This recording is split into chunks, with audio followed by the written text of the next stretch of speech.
planning elaborate vacations that will never happen, make you feel insecure in the relationship. They will destroy your reputation.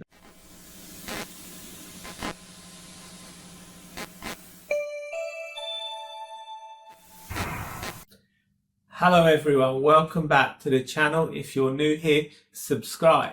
Today we're talking about narcissism and the dangerous tricks narcissists use to manipulate you.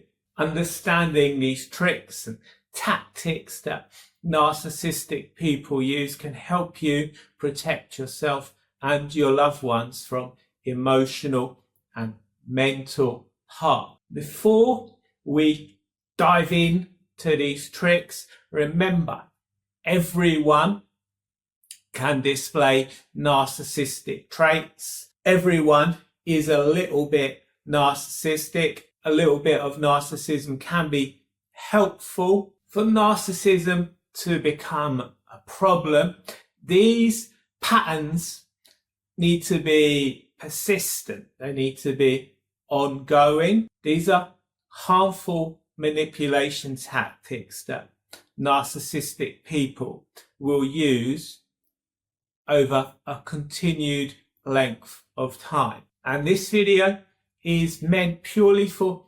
educational purposes. It's not for diagnosing yourself or others. If you're wondering if you're a narcissist, that's a sign that you're probably not a narcissist, because a true narcissist wouldn't care. They'd probably be quite proud of their narcissistic behavior.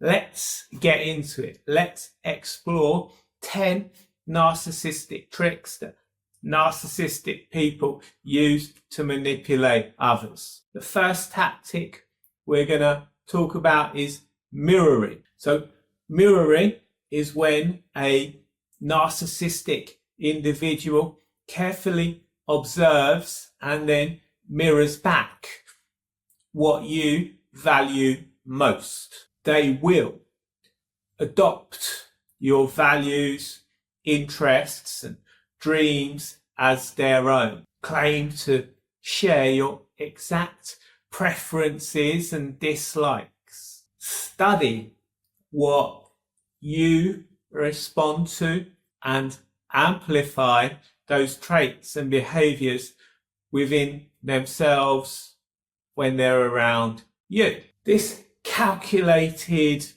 mimicry is going to create instant rapport. It's going to create instant intimacy, because you're going to feel valued and understood. You're going to feel like someone really gets you. However, it's not genuine. They're simply wearing a mask, putting on an act specifically for you, to attract you, to entrap you. Once the narcissist or narcissistic person has secured your attachment, that mask is going to gradually slip away. They're going to reveal their true self, leaving you wondering what happened to that perfect person, that soulmate that you thought you'd met. Tactic number 2 is smear campaigns. A narcissistic person will often resort to smear campaigns, particularly if they feel that you're discarding them. When they feel threatened or abandoned, they will destroy your reputation. And I've experienced this myself on a few occasions. They'll tell people you know, such as mutual friends, distorted stories about you. They'll tell them that you're doing things that they wouldn't approve of. Doesn't matter if it's not true, they still make up those lies. They will play the victim and paint you as the abuser. They'll reveal private information about you publicly. Maybe intimate pictures and things will be posted on the internet. They will create elaborate lies about your character. This ensures other people won't believe you if you speak up.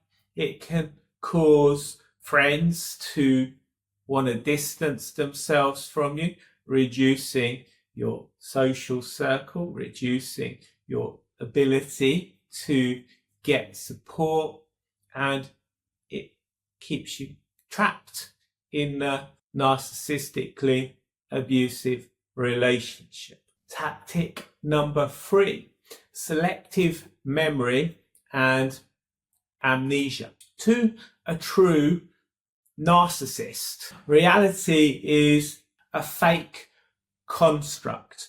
They've created their false self that they use to interact with the outside world, to separate all the toxic shame and emotions they've been shamed out of between the outside world. So they can experience amnesia. They can also deliberately forget things that they've done whilst elaborately remembering your mistakes.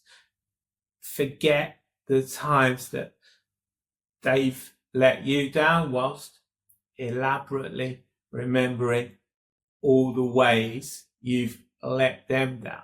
They may completely deny saying hurtful things that you clearly remember them saying. Recall with perfect clarity any promise you failed to keep. They may selectively forget agreements, especially agreements that inconvenience them. This imbalance creates a distorted relationship history that portrays you unfavorably whilst portraying them as the victim, someone that is putting up with your horrible behavior. It gives them ammunition to use to emotionally blackmail you, to make you feel insecure in the relationship,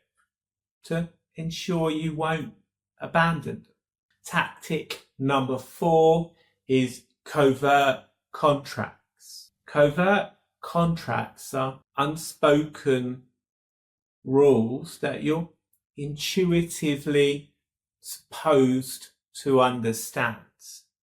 A narcissistic person will do things for you without being asked and then resent your lack of reciprocation. They will expect specific responses to their communications without telling you what responses they're expecting. Narcissistic people will make you feel indebted for them for things that you never requested. They will punish you. They will hold grudges against you for failing to meet expectations that you never agreed you'd meet. This kind of behavior makes you feel like you're constantly walking on eggshells. It creates a minefield. It creates a minefield of rules that you don't know about, so you can't possibly navigate them, and it means you'll always fall short of the narcissistic person's expectations. They'll always have something to criticize you for. Tactic number 5 is future faking. Future faking involves making grand promises that the narcissistic individual has no intention of keeping, probably can't possibly keep. This could involve planning elaborate vacations that will never happen. It could involve, I don't know what else. A narcissistic person might talk about getting married and having children very early on in the relationship. They'll probably start telling you that they love you very early on in the relationship. They will get you to imagine you and them spending the perfect life together. By doing this, the narcissistic person is creating a powerful emotional attachment that keeps you invested in the relationship, no matter how painful it gets. Tactic number 6 is ambient abuse. And as I said at the beginning of this video, some of these things most people will do a little bit of them, but it's when they are persistent and ongoing that you know you're dealing with someone who's abusive, that you can decide this isn't a relationship I want to be in. So ambient abuse consists of behaviours that aren't necessarily abusive but create an ongoing state of unease. The narcissistic person might create a tense atmosphere without any ongoing conflict. They might just be very kind of moody. When you ask them what's wrong, they will tell you nothing. They might use subtle facial expressions to convey disapproval. They'll use the silent treatment instead of addressing issue. They will make passive aggressive comments that seem innocent to outsiders. These behaviours will enable them to maintain plausible deniability whilst making you feel on edge, insecure, maybe even unsafe in the relationship. You'll be living in a constant state of anxiety. You'll be constantly walking on eggshells, even though you can't point to any specific abusive behaviour within the relationship. Tactic number 7 is forced teaming. This tactic creates false bonds and removes your ability to be autonomous by creating artificial we situations. They'll use language like, we're in this together. By using this tactic, they're bypassing your consent. They're not asking you, do you want to be in this with me?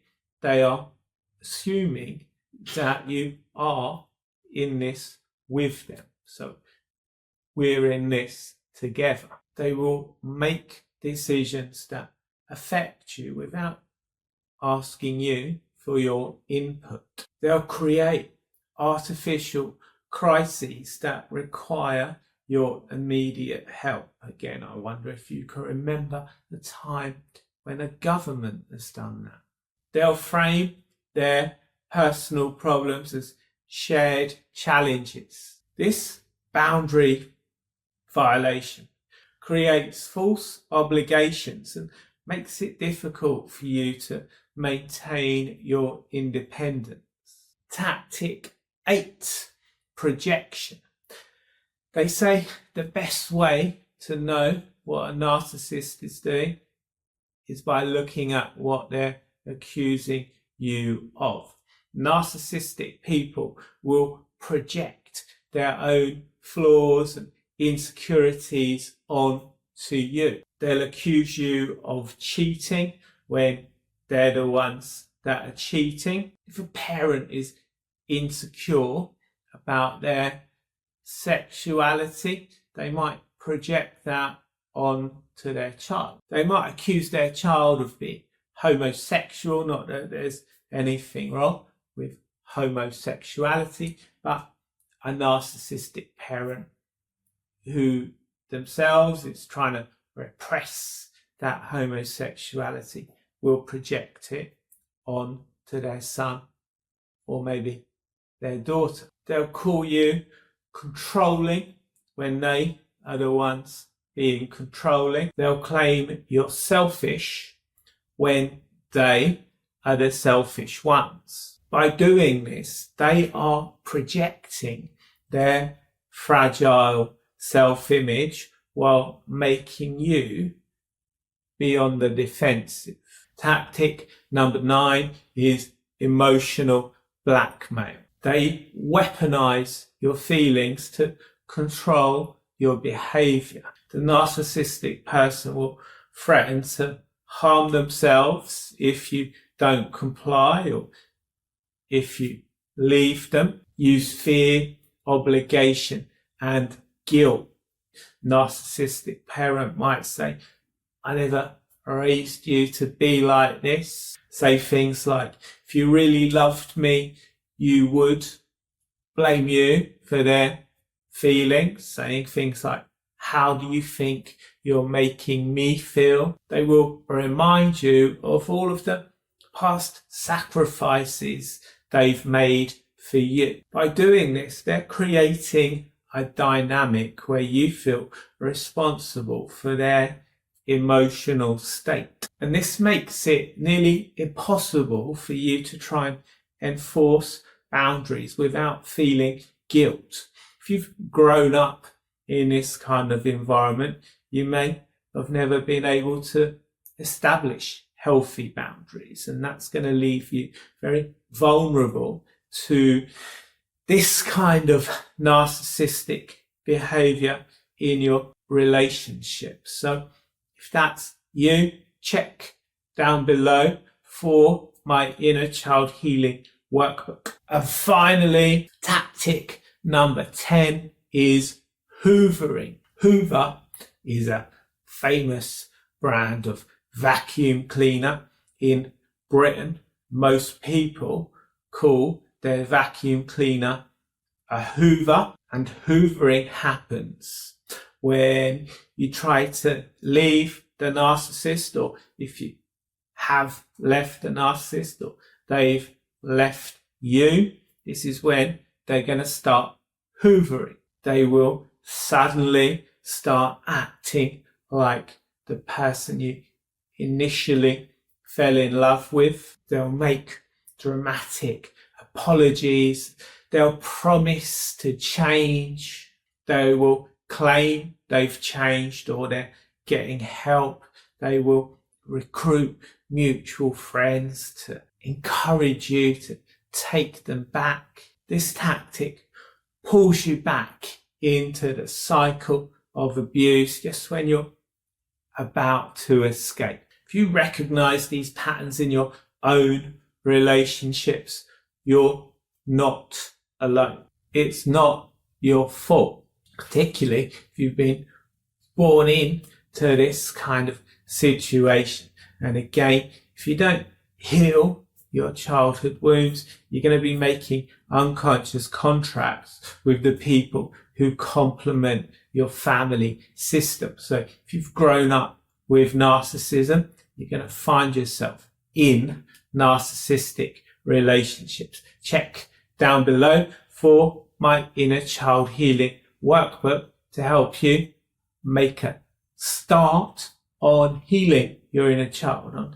becoming a good enough parent to yourself, breaking those patterns. Narcissistic manipulation is insidious because it exploits the innate need we all have for connection. The first step to breaking free is recognizing these patterns. And if you think you're in an abusive relationship, a relationship with a narcissistic individual, just remember, you can't fix them. You can't change them. It's not your job or responsibility to try and fix or change them. Put yourself first and start the process of leaving, of walking away. If you found this video useful, hit the like button, subscribe to my channel. If you know anyone that could use the information I've shared in this video, share the video with them. See you next time.